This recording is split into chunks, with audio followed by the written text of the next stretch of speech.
this is Priyank. Jay, am I audible enough? Yes, sir. I can hear you, sir. Wonderful. So I will just get started then. So, a big hi to everyone there and very good afternoon. Myself Priyank, and welcome to this session on communication and the CISO's new leadership direction. And I just hope that, you will find this session kind of interesting and, helpful. Before we get into the session, I would also like to thank CII for giving me this opportunity. And just a little bit more about myself. I'm part of Tesco Bangalore. Currently, I'm responsible for information security, business continuity, and compliance, which includes anti-bribery fraud, data privacy, and whistleblower program at Tesco Bangalore. And last part of my experience has been on the consulting side, primarily, working with leaders like you on different information security, privacy and business continuity initiatives, audits, certifications, and different implementations across geographies and different industries. So that's my kind of has been my experience. And as I briefed you, I'm currently with Tesco Bangalore. So coming back to the session for which all of you have been, have kind of joined for. I think the key premise is, if you will see, it's a kind of a little off-bit topic. Most of us when we attend security forums, conferences, and different webinars, we generally learn about new trends, security technologies, emerging threats, surveys, and things like that. But the question is, why communication? Why it is so important? Why it needs attention from CISOs and security leaders like you. I think the premise is very simple. If you look at, we are more than busy than ever. We have been, the stakes are high for security leaders. And when we look at our typical day, we juggle so many priorities, be it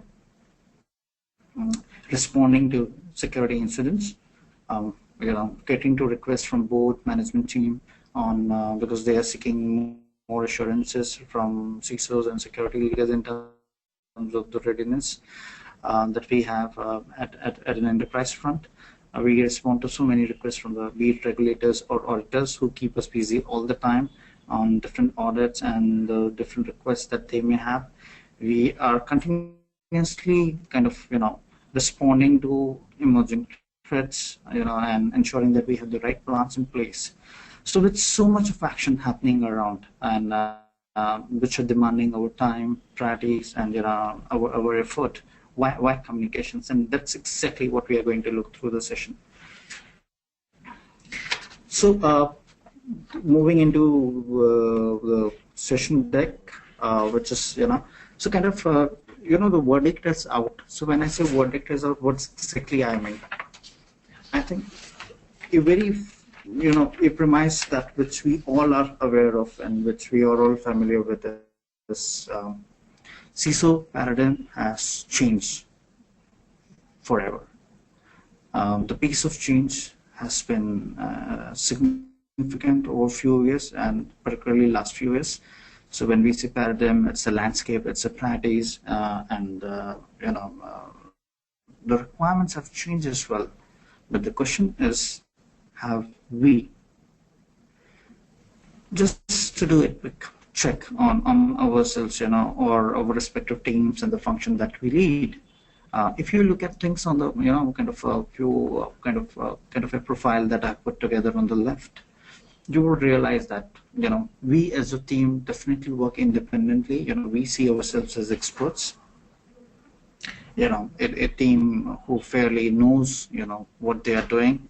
A team who needs no external guidance because we are the experts in our domain, kind of the security guys in the room. Also, most of us have have come from technology background. Maybe a few of us were primarily in the technology in the past and then made this transition. And so maybe true for our team members as well. Kind of making this transition from technology to security. And again, it should not be surprising that given our background itself, we are more comfortable with the technology teams, and we have more friends there than the business teams, which also explains that while it's definitely a big strength for us because understanding of technology is key today when we are responding to security threats, but at the same time, do we have enough understanding on the business side? Another key thing that you will look when we kind of reflect back on our own profile and the function is, we have a very fixed, maybe in a way rigid communications, agenda. So we are giving one opportunity to present in a year to the board.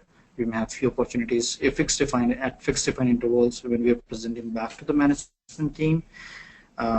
Maybe an opportunity to present to compliance committee and one awareness event in the year. So when we look back ourselves, while these are very critical aspects that we are talking about, our strengths that we are communicating with some of the stakeholders that I was mentioning about. But are these strengths sufficient enough for us to lead in the future? Are these strengths helping us to cope with the challenges that we are, which are emerging in the future? That's what the question is. So while the paradigm has changed, maybe in some cases the profile has and the skill set that we are bringing together has remained the same, which we had few years back, and that's the question that we need to ask ourselves. So, as I was mentioning, some of us, if not all, may be still sailing in the old ships. And I think when we look at the facts, I think the verdict is out that while we may want to be perceived ourselves as leaders in the organization, but the perception that business has, the perception that the board has, is we are yet to make that transition, which is we are more still we are still perceived to be as a technology leader or a technologist rather than a business leader, and that's exactly the point why we may require to relook at the strengths that we are bringing in and whether we are ready for the future. Because it's no more about being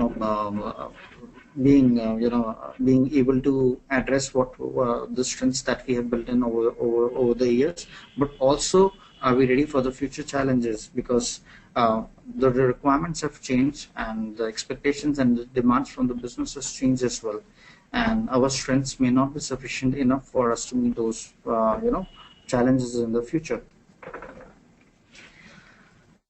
So what are new age CISOs differently? So when I refer, it's a term that I'm using, but the point is, what is that new stuff? What is that being done differently by some of the leaders among us who are kind of leading, the CISOs in terms of this new journey which I'm referring to. So the first fact is that technical expertise is no more the critical deciding factor.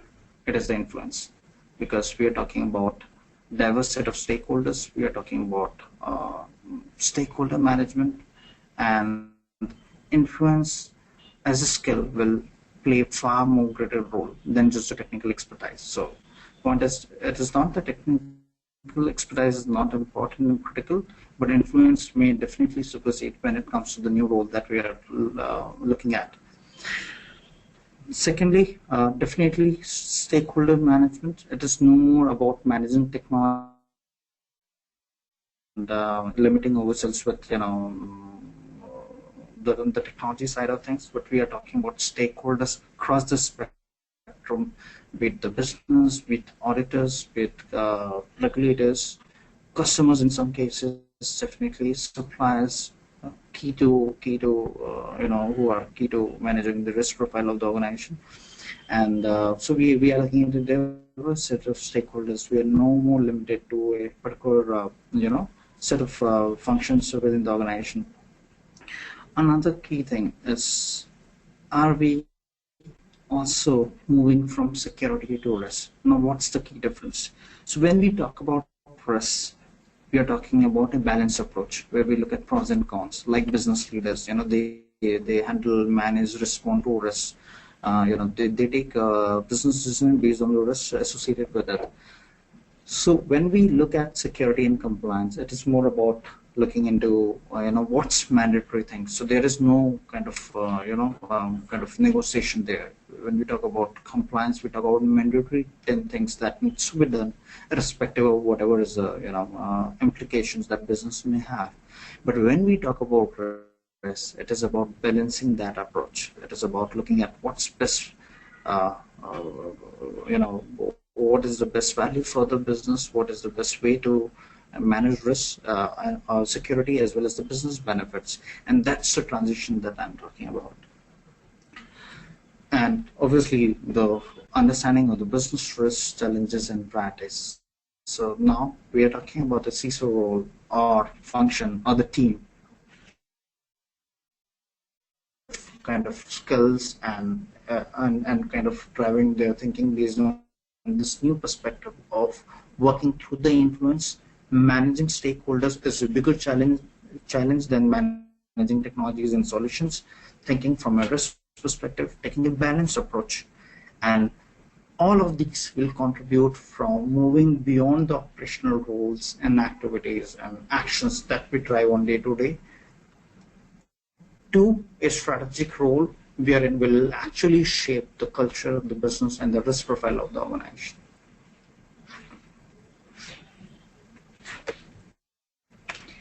So with this understanding of what is required differently, and what is something which may be missing, and our basket of skills and the strength and the team that we have. What's that defining moment? I think defining moment, when I say, is it's like a eureka moment when we accept, when we acknowledge, when we agree to the fact that there is something over and above what we have as our strength. There's something, and that's something to me is communications.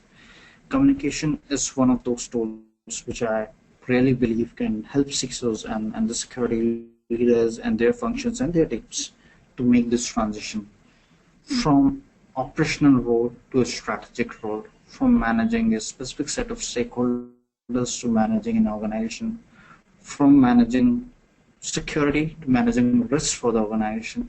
And that's the key expectation that we will, that we all will, will come across as, because that's the expectation from future CISO or future security leader, that it's not just about, coming in the forefront when there is a security breach and making a statement, but it also about, continuously communicating across the organization, across the stakeholders on security priorities, on importance, on roles and responsibilities, and ensuring that there is this communication flow is there all the time. So it's not something which is bucketed in a particular time, bucketed in a particular meeting, or for a specific set of stakeholders, but it's a continuous communication across the organization. And making that leap is what I think will transition us from our current role to a kind of a future role where we are more or better prepared for the challenges and are seen as a leader. Just to share some of the key, I think, tips or suggestions or recommendations which I think will help us to make this transition to our journey on communication. I think it's not something which is out of the box or totally something that you have not heard of. It is just putting a simple structure and re-emphasizing some of the basic things that we may overlook as part of our day-to-day role. So I think if we start any initiative, and I think we are more than kind of aware of the approach is self-assessment or self-realization, or I think as a security leader, we would have done multiple self-risk assessments, self-security assessments. That's exactly the approach I'm talking about. Here we are talking about assessing our communication footprint, looking at are we really doing strategic communication? Are we interacting with the right set of stakeholders? What's exactly our footprint is like today? I think the logic is simple. If if our actions are not contributing to where we want to be, I think we should relook at what we are doing today, and if there is a better way to do it. That's exactly what I'm talking about. When you chart out your communication blueprint, you would know where you're spending more time with, who are the key stakeholders you are interacting with, what kind of messages you're communicating with, and whether most of them would be seen as operational or strategic. And once you have that understanding, I think it will really enable you to have a relook at your own communication plan and to understand where are the key gaps. Another critical element, if we can add to it, is your degree of influence. Now, once you know that this is my communication footprint, I think many of us would not have actually mapped our stakeholders from a communication perspective. Because only when we map the stakeholders, and I think it's again a similar approach of, I can draw an analogy of mapping of threats that we are so familiar with. So when we map the threats, it helps us to understand what is our ability to kind of mitigate those threats or minimize those risks associated with the threats. That's exactly what we are talking about. Mapping your stakeholders and understanding the degree of influence. Idea is, tomorrow when one of our proposal gets declined, or we may not get the management support or business support or the supporting functions, if we are trying to drive an initiative, we should not be surprised, because if we have already assessed our own degree of influence in terms of different stakeholders that we have in the organization, we'll be better prepared in terms of getting the required buy-in and influencing the key stakeholders to align them with regards to the different initiatives that we intend to drive as part of our communication strategy. And that is why I think it is key for us to understand who are our audience and what's the degree of influence we drive with it.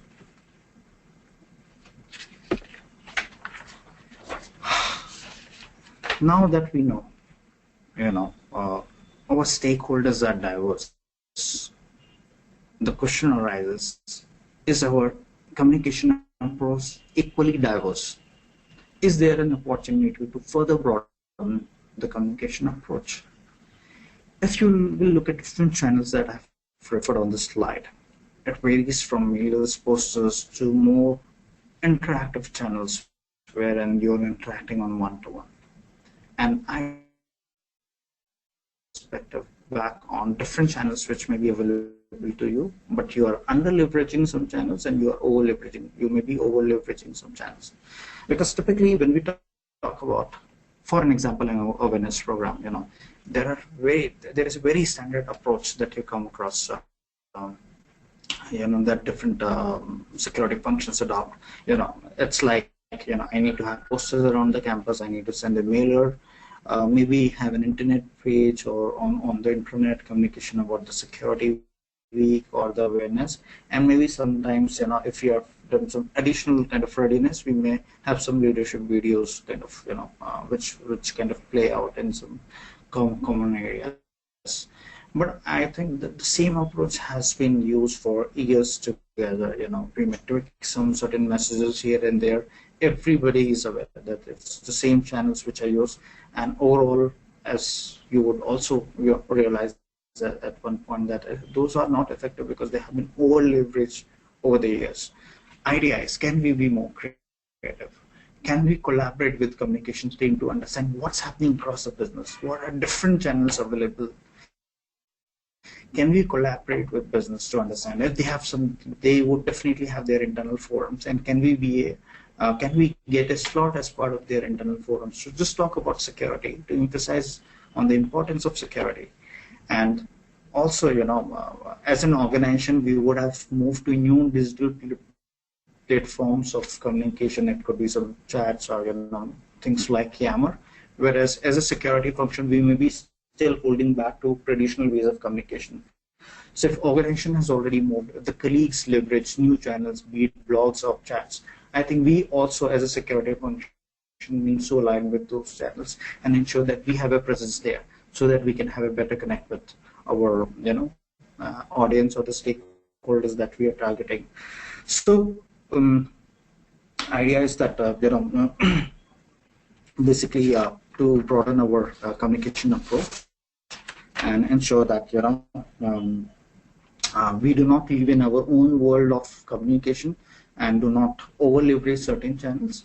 We basically go with the flow in terms of what's happening across the organization and collaborate with maybe your communication and marketing teams to understand what is the best way to leverage new age channels as well for security purposes.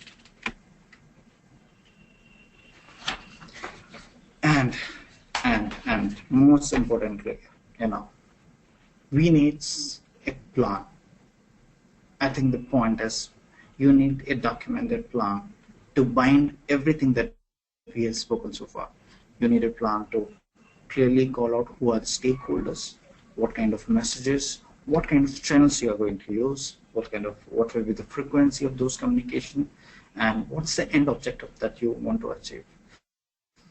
The challenge is, without a plan, you may even find it difficult to convince your own teams or other stakeholders in terms of what is that you want to achieve as part of the communication strategy and the plan that you're putting across.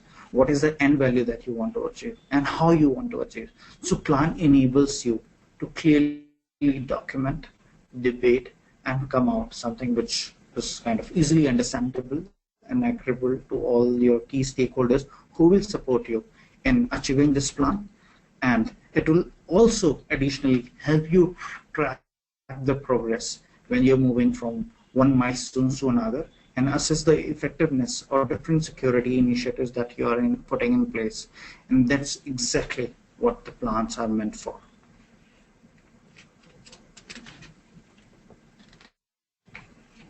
Having said that, as we all know, especially I'm sure if you have BCP as one of your responsibilities, that not every step is on the plan. Plans are definitely important. There is no alternative to having a good plan, but there is more to a plan. One should not be blinded by the plan, because there's, the plan also needs enablement and support through your network. There is no alternative to your own network, to your own relationships that you can drive, to your own influence, the kind of influence that you can have with the business, and that will definitely complement the plan, that will make plan more effective, that will make the end value, that will ensure that you have a successful plan and you have success at the end for which you're putting across a plan for. So building your human network is equally important. Both the things will complement each other, and that's a key to driving your plan as well as increasing your degree of influence.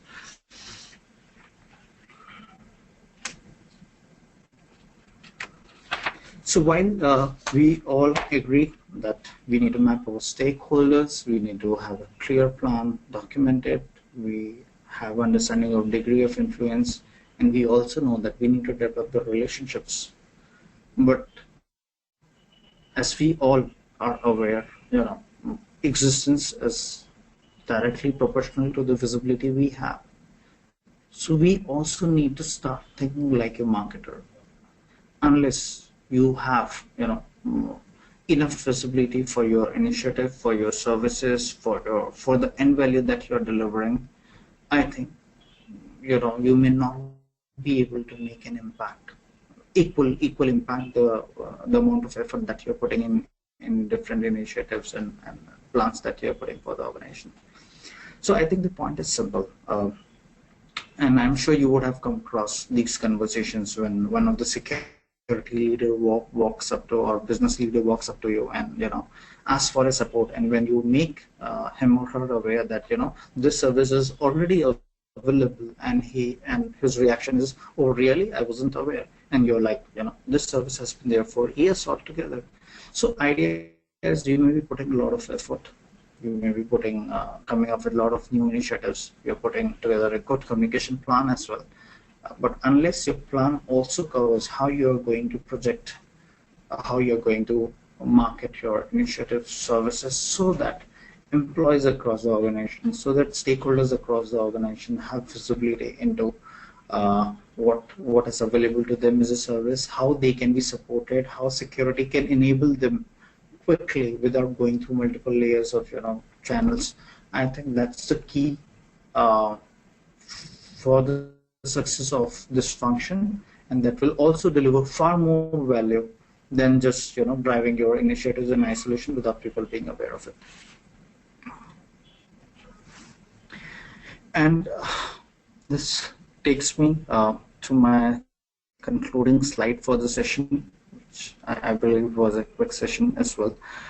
Is with all the knowledge that we have and agreeing to the fact that communication is key for CISO role, for the security leaders, for security as a function, I think the key we step forward and how do we take it to the next step in terms of on the ground is we need to start treating communication equally as the key skill as we give importance to technical expertise.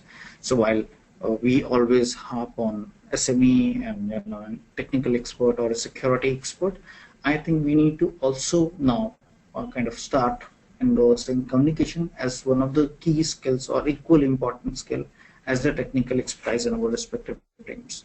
And as we have spoken about, think like a marketer. You can achieve far more, because unless people have visibility, unless they are aware of what you're trying to achieve, unless people have visibility, the value you're delivering, your team is delivering, your function is delivering, I think you may not be able to make an impact and further create more space for you as a leader in the organization. Third, definitely, as now that we are aware, communication is so integral to everything that we do. We need to think about communication as part of our everyday responsibilities, actions that we carry out. That are we apprising to all the key stakeholders? Are the key messages going out on different initiatives and the risks that we are trying to address? And so communication has to be integral to everything that we do. Only thing is, having a plan will really help you to do it in a structured way and achieve far more, and also measure yourself. Recalibrate team skills. Yes, if you look back at our team and maybe some security interviews that we really do, I don't think, and when we share a JD to our HR business partner or HR partner to hire certain resources for our team, we may not have actually thought about communication as one of the key skills to kind of evaluate. I think that has to change, because if you have a strong communication plan and and you want to deliver that plan, unless you have the team who can support you in achieving that plan and enabling and delivering that plan, you may find it difficult to do it on your own. So ensure that your team is also aligned in terms of the right skills to deliver on the communication plan. And as it goes true for any other initiative, even the communication plan needs to be enabled with the right budget. I guess you cannot print posters without a budget. You cannot have leadership videos without a budget. So you need to plan for, once you put in place a plan, you need to look at what are your budgetary requirements and what kind of time and effort that you may have to invest and your team have to invest in that. Unless you plan for it, your plan will remain as a plan and it will not come into execution, or it may not have the same kind of effectiveness once it is well supported by the right budget in terms of time, effort, and cost.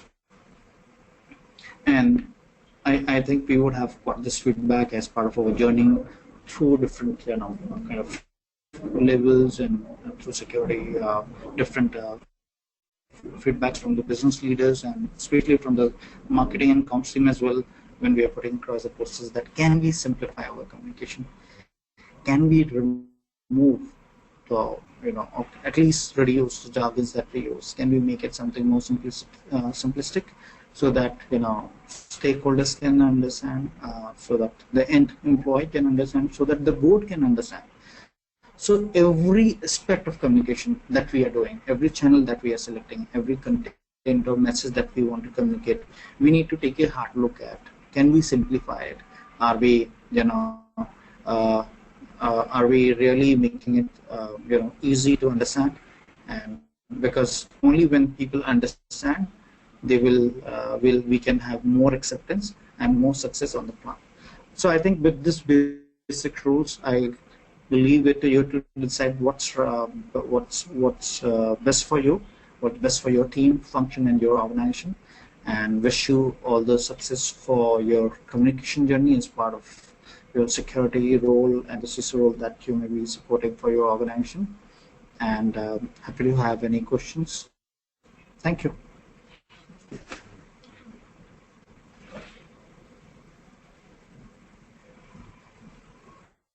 Jay, over to you.